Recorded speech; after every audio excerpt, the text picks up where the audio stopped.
going to do art. Level 4. Yeah, art with Mr. Hassel.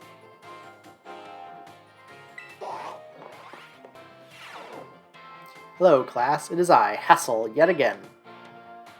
I am pleased to say that everybody did very well on the midterm exams. As a reward for all of your hard work, we have a special guest visiting us today. Now then, Brassy, please come in. Greetings.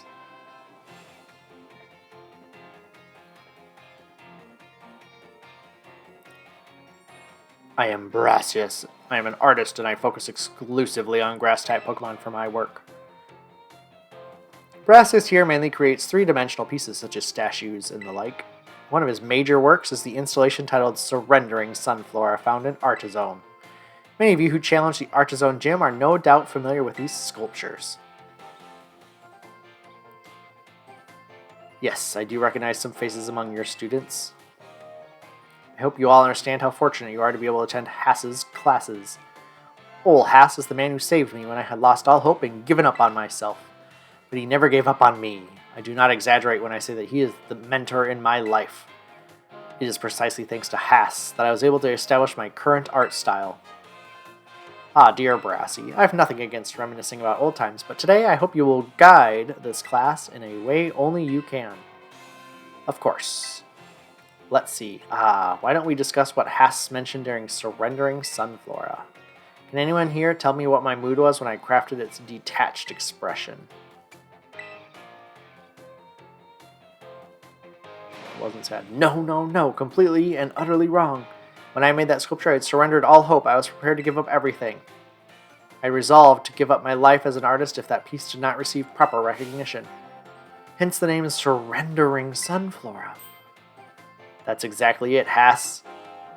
When I started out as an artist, I experienced many hardships. I even became deathly ill and fell into a slump that drove me to desperation. I began worrying only about what would sell. I was concerned only with fame and fortune. But all of my pieces during this time had no depth. They were all shallow trash.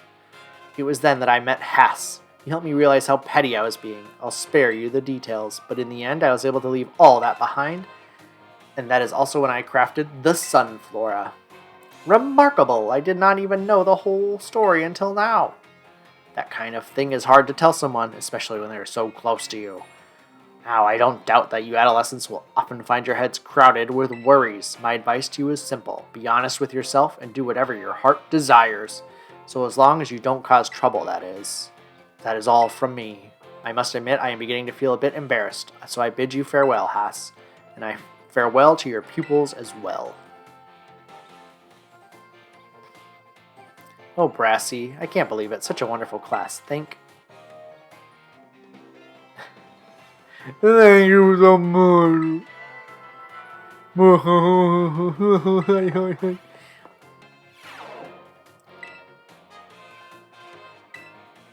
Art 5. Yes.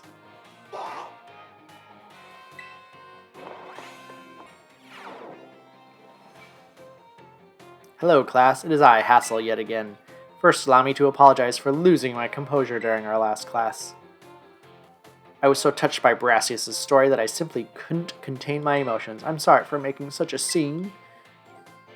I certainly got very stern talking to from Ms. Time after that class, yes.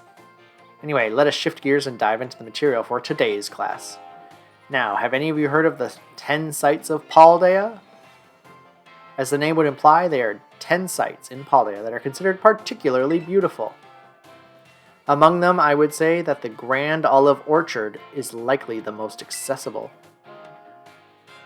You can see the field after field of olive trees from the hill on the way to Cortando. 2 waterfalls are also counted among these 10 sites, Fury Falls and Casaroya Falls. Then there's the peak of Glaciado Mountain, known as Paldea's highest peak. There's another cliff on Glaciado Mountain that's named after its rather unique shape. So let me ask you, my students, what is the name of the 3-pronged cliff on Glaciado Mountain? No need to grasp at straws. It's Glaciado's grasp. Exactly. It looks like a hand taking hold of something, doesn't it, Goatmeal? The 3-pronged cliff on Glaciado Mountain is in fact known as Glaciado's grasp. Though its shape is far too stubby to be that of a human hand, I imagine someone thought it looked like a Pokemon hand grabbing something. There's also the mountains in Area 3 of the East Province where you can get a good look at Levincia. It's particularly gorgeous at night. In fact, the view is so brilliant it is known as the Million-Volt Skyline. I hear it's quite a hotspot for dates, and deservedly so for having such a romantic view. I imagine it's, what do the kids say these days, a very fleek selfie spot? Of course, you may feel that not all 10 sites live up to their grandiose names. How often do we visit some tourist spot only to be disappointed? Not to say that you shouldn't visit them, only that you should keep your hopes in check. The important thing is to go yourself and see them with your own two eyes. And sometimes a disappointing experience can be worthwhile in its own way. Take a chance. Well, that's it for today, class. Thank you for your attention.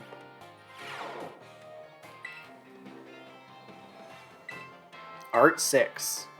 Yes, art with Hassel.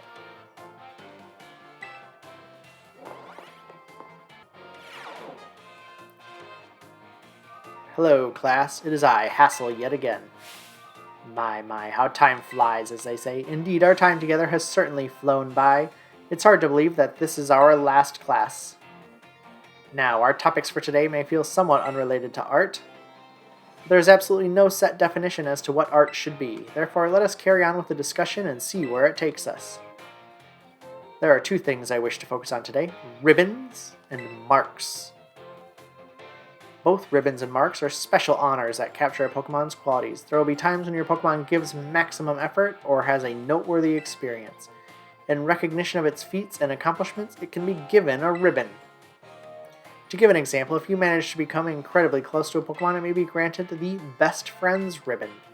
Incidentally, there's a person in Cascarafa who can give your Pokemon a Best Friends ribbon. Marks, on the other hand, are mostly found on wild Pokemon when you meet them for the first time. They can symbolize the character of a Pokemon, such as the Rowdy mark or the Vigor mark. It's completely up to luck whether you'll run into a Pokemon with these marks. So if you're able to catch a Pokemon with a mark, rejoice at your outstanding fortune. Does anyone know what special thing you can do with Pokemon that have ribbons or marks? You can change their title! Wonderful, Goatmeal, your knowledge is impressive. The correct answer is that Pokemon with ribbons or marks can be given titles. What's more, they can be sent into battle displaying a title of your choosing. For example, you could send out a Gibble with a Best Friends ribbon by declaring, "Go, Gibble, the great friend!" And while I know I just said that marks are generally found already on Pokemon when you meet them for the first time, it seems that more recently, Pokemon could be awarded certain marks based on their efforts. These marks, such as the Gourmand mark, the Item Finder mark, the Partner mark, and so on, perhaps it might be fun to work out how to get each mark using its name as a clue. Well, that just about wraps up our last class. Next is the final exam. Please review our material closely so you can pass on your first try. Art Final.